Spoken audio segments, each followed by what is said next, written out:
What's going on with y'all? It's Jeff Lightsy Jr. here with the Ball Sports Network. Thank you guys for the continued support. Continue to hit the thumbs up, like, share, subscribe, all that good stuff. Now, the 76ers got swept out of the playoffs, man. The process is officially over. Yeah, it didn't work. For like 5 years, felt like 50 years, the Sixers obviously tanked and came up with the number 3 pick once, the number 3 pick again, number 3 pick three. Actually, they had 3 number 3 picks because Embiid was a 3rd pick. They traded the 3 pick to get the 1 pick, which ended up being Markelle Fultz, and then they drafted Jahlil Okafor, the 3rd overall pick before Porzingis.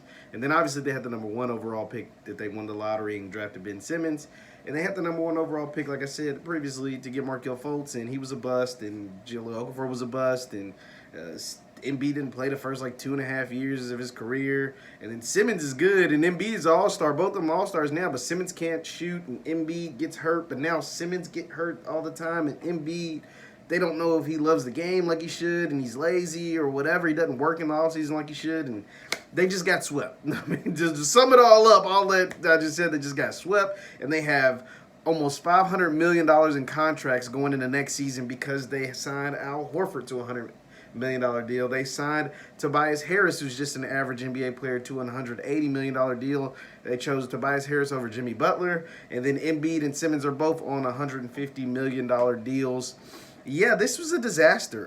The 76ers, the process was a disaster. They tanked all of those years, and they came up with 1.5 good players, 2 all-stars, but they don't work together, and a bunch of bad draft picks, a bunch of bad contracts. I mean, it's sad. It honestly is sad if you're a 76ers fan because this team has so much potential. When the whole trust the process and losing all these games for half a decade and to come up at the end of the tunnel, you know, they always say the light at the end of the tunnel. Well, the end of the tunnel was just getting swept by a team who went through its own process. They just didn't tank, right? The Celtics did their process once they broke up their big 3 and got a bunch of good draft picks. They traded back in the Markelle Fultz draft and got Tatum, the best player in that draft, over Fultz, where they could have took either one at number 1, but they traded back and got the better player.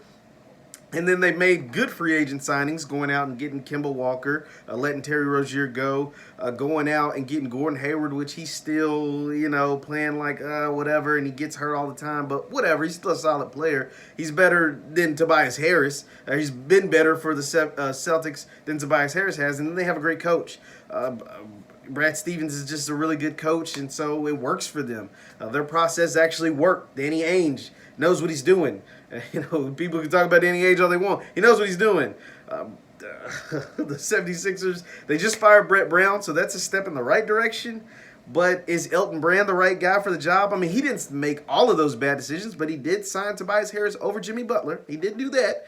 He did sign Al Horford, a guy who's very limited in what he can do and averaged 5 points per game in this playoff series, to $100 million over the next 4 years. So you can't get rid of these bad contracts. So they're going to be stuck for at least 2 years. So what can you do? Well, the only thing that you can really do is trade either Simmons or Embiid, and that really has to happen because these guys obviously don't work together. There's not enough perimeter shooting. You let J.J. Redick walk. You let Jimmy Butler walk. You got all these pieces that just don't work. That's the thing about basketball. Like, when you don't have a transcendent talent like a LeBron James or a Kawhi Leonard or somebody, or Kevin Durant, most of the time you have to have guys, pieces that fit, right? LeBron James can pretty much fit anywhere with anybody. Kevin Durant can pretty much fit anywhere with anybody, but there's nobody like that on the 76ers. So therefore, you have to draft pieces that fit. You have to sign pieces that fit. You don't go out and sign an Al Horford for $100 million on the back end of his career. When you have Joel Embiid that does everything Al Horford does, but just better. But now all Al Horford can do is get in the way of Joel Embiid doing what he needs to do. Not to mention Ben Simmons can't shoot. So, I mean, the Sixers roster from the jump was a joke. And the fact that you let Jimmy Butler go down to Miami and decided to keep Tobias Harris, and now the Heat are sweeping teams, sweeping Indiana, moving on, and Heat are a dangerous threat, not only this year to beat Milwaukee, but also for years to come because of the nucleus that they've created.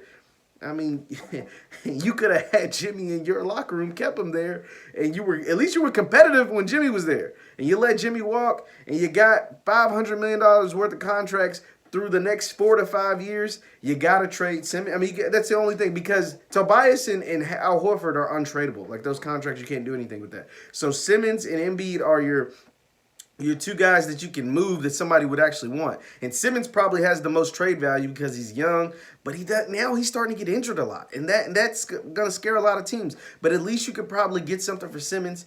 If not, man, I mean, it's gonna be a long next 4 years for the 76ers, and I feel bad for their fans, but it's sick. I hate that their organization is doing like that. And Doris Burke said it great on the broadcast. I mean, you got to look down. I mean, obviously, Brett Brown had to go. I mean, there was no other way. Like, I'm sorry, his job, like, he was going to lose his job with the way they played. But you got to start looking at presidents and guys like Elton Brand and guys in higher management, because this is just a bad roster, and it's going to be really bad for the next few years. So you guys let me know what you think in the comments. What do the 76ers need to do? Once again, my name is Jeff Lightsy Jr. with the Ball Sports Network. Thank you guys for all the love and support. Continue to hit the thumbs up button, like, share, subscribe. We'll see you next time.